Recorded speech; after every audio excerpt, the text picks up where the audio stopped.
Good morning. Hey, what's up? It's Sanford. And I want to talk to you. I woke up early this morning, and went for my workout, as I often do, because it just lights me up. It's hard. My workout is one of the hardest things I do in the day, because I want to burn those kilojoules. I want to get the juices flowing in my thought processes in my body. And it's one of those God-given things that I just do, and as hard as it is, it just seems to flow out of me, and so I really like to do that. But I woke up early this morning because I was having these, as Oprah would say, these light bulb moments, these sort of epiphanies. But before I go into that, I just wanted to give you a little quote that I perhaps gave to you before, but I just want to give it to you again because it's something that I got to remind myself of, and it's an affirmation that I use quite often to keep me grounded. And it goes like this. Our deepest fear is not that we're inadequate. Our deepest fear is that we are powerful beyond measure. It is our light, not our darkness, that we most fear. We ask ourselves, how can we be brilliant and amazing? Why not? We do not serve the world by playing small. There's nothing enlightened about shrinking so that others won't feel insecure around you. We are meant to shine as children do. Not some of us, but in all of us. And as we allow our light to shine, we unconsciously give others permission to do the same. And as we are liberated from our fears, our presence automatically liberates others. Wow, that's powerful, And, when I had my other business, I had that on the back of my bathroom door so people could go in and just see that. And in my new home, I also have it on the back of my bathroom door. Come on, check it out. Here it is.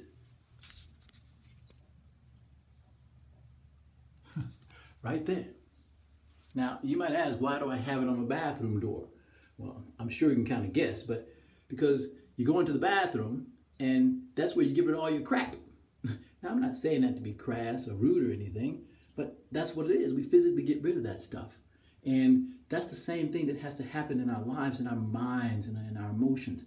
We need to get rid of that, the crap. T-O-T, take out the trash.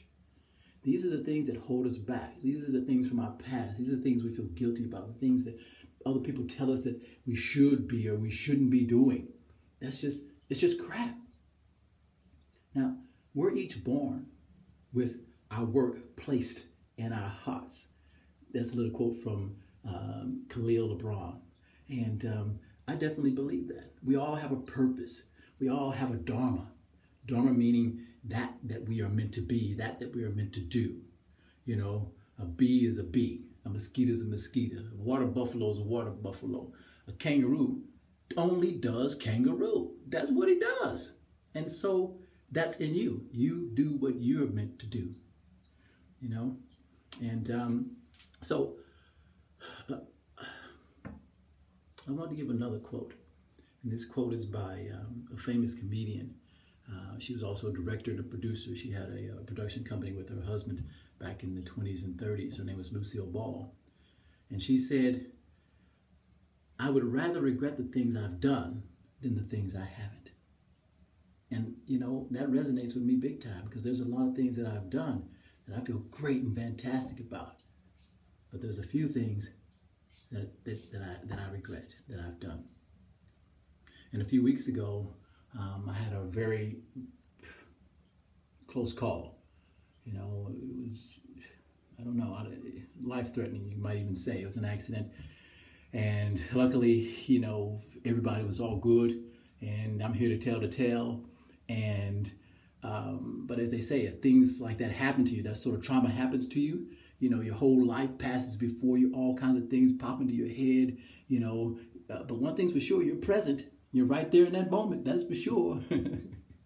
But, I'm not going to go into that. But, that moment was so enlightening to me that that brings me to the regret. And that regret, one of the main regrets that I have, is that I haven't told my friends enough that I love them. I know I'm not always the greatest friend. I know that I say things, as I see them. And people don't always appreciate that, you know. But I know my purpose.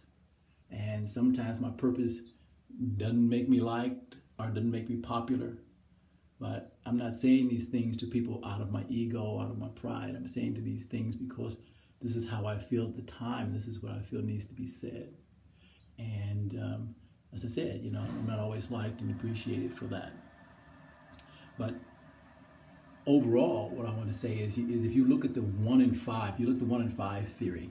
The 1 in 5 theory basically says one person out of 5 really truly loves you and believes in you and wants to be that friend to you no matter what. You can be the biggest butthead, you can push them away, you can do whatever, but that friend is there because they understand friendship. They just make a choice like you make a choice, you know. And then there's that one other friend.